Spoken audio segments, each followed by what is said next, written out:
Hello friends, welcome to my new vlog. So friends, आज है Saturday, यानी कि आज हो गया गणपति का 5वां दिन पूरा। और आज हम सभी को इनको विसर्जित करना था और इनको इनके घर भेजना था। तो फ्रेंड्स, मन तो मेरा बिल्कुल भी नहीं कर रहा था, इसीलिए आज सुबह से ही मेरा जो है मूड बहुत ज़्यादा ऑफ था। लेकिन ये एक प्रोसेस है, हमें ये तो करना ही पड़ेगा। इसलिए मैंने इनका भोग बनाया जल्दी जल्दी प्रिया के साथ मिलके। और भोग देख के मुझे बिल्कुल भी नहीं लग रहा था कि आज जो है 5वां दिन का भोग हम इनको देने जा रहे हैं। इसके बाद से गणपति अपने घर चले जाएंगे। लेकिन मुझे जिस तरीके से प्रोसेस करना था मैंने किया, उनको खिलाया। और उसके बाद से विसर्जित करने से पहले जो जो चीज़ें होती हैं वो हम सभी ने की। तो आइए मैं आप सभी का डिस्कस करती हूँ कि सबसे पहले हम लोगों ने क्या किया। तो सबसे पहले हम लोगों ने गंगा जल से इनका अभिषेक किया। उसके बाद से इनका तिलक किया। तिलक करने के बाद से हम लोगों ने जितनी रिद्धि सिद्धि और नारियल और जो कलश रखा था उन सब पे तिलक लगाया। और तिलक लगाने के बाद जो सबसे पहला काम होता है वो होता है हमें गणपति से माफ़ी मांगने का और उनसे प्रार्थना करने का कि आप जो भी मुझसे गलती हुई है, जो कुछ भी हुआ है, जो अच्छा नहीं लगा हो आपको, या फिर हम लोगों से गलती हो गई क्योंकि हमें पूजा करने का ज्ञान नहीं है, उसके लिए हमें माफ़ करिएगा। पूजा करने के बाद से बारी आती है आरती करने की। तो विसर्जित करने से पहले हम लोगों को एक बार आरती ज़रूर करनी चाहिए।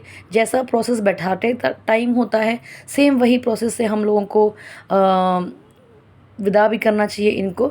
तो उसके बाद से हम लोगों ने इनकी आरती उतारी, आरती गाया हम लोगों ने। और उसके बाद से इनको प्रणाम किया। गणपति जी से हम लोगों ने प्रार्थना की कि आप अगले साल भी वैसे ही आइएगा।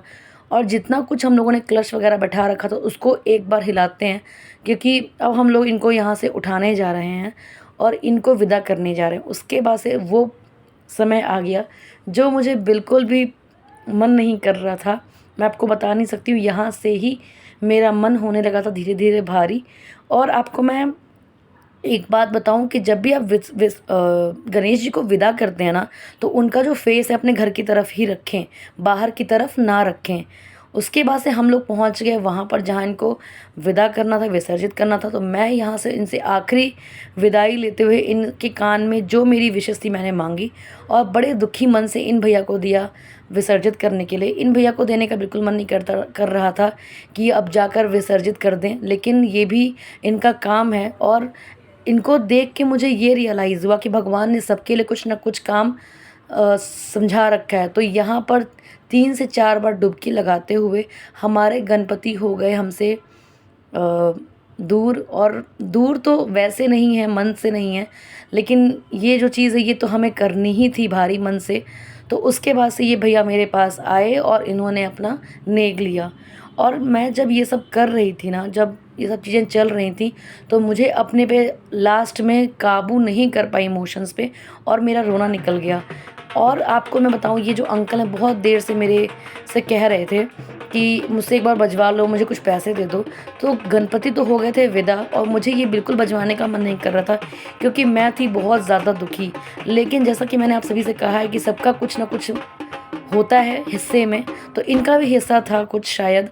उसके बाद से इनको पैसा देते हुए, इनको नेक करते हुए हम लोगों ने जब निकलने की सोची, तो हम लोगों ने देखा वहाँ पर कि एक और फैमिली अपने गणपति को लेके जा रही है विदा करने। और विदा करने से पहले जो सारी प्रोसेस होती है वो यहाँ पे हो रहा था, तिलक वगैरह। और ये छोटी बच्ची आरती गा रही थी, जो मुझे देख के बहुत अच्छा लग रहा था। आरती लेते हुए मैं निकली स्कूटी से घर की तरफ, और हम लोगों ने देखा कि बहुत सारे लोग अभी लाइन में हैं जो विदा करने के लिए अपने घर से गणपति को लेकर आए हैं। और मुझे ये सब देख कर बिल्कुल भी कंट्रोल नहीं हुआ और मेरा रोना निकल गया, क्योंकि मेरे गणपति मेरे साथ 5 दिन रहकर आज हो गए थे विदा। और सच मायने में आज मैंने उनको किया प्रणाम और उनसे की प्रार्थना कि हे गणपति, जैसे आप हर साल मेरे घर पे आ रहे हैं उसी तरीके से आप आगे भी आएगा। तो इसी के साथ मैं ये व्लॉग ख़त्म करती हूँ। मिलते हैं मेरे नए व्लॉग में। Bye friends.